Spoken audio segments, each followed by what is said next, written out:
Assalomu alaykum, hurmatli tadbirkorlar. Men Katag'on filiali boshqaruvchisi Botir Dadaxonman.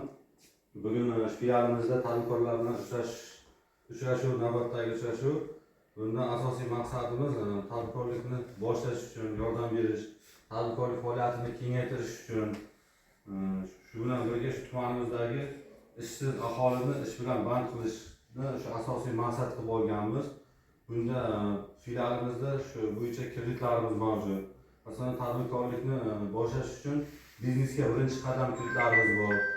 Bu kredit 5 million so'mdan boshlanadi. Tadbirkorlik faoliyatini kengaytirish uchun mahalla loyihasi doirasi asosida 50 million so'mgacha kreditlar ajratiladi. Tadbirkorlik faoliyatini kengaytirish bo'ladigan bo'lsa, 312-sonli qaror bo'yicha 300 milliongacha, ya'ni 100 milliongacha garovsiz kreditlar beriladi.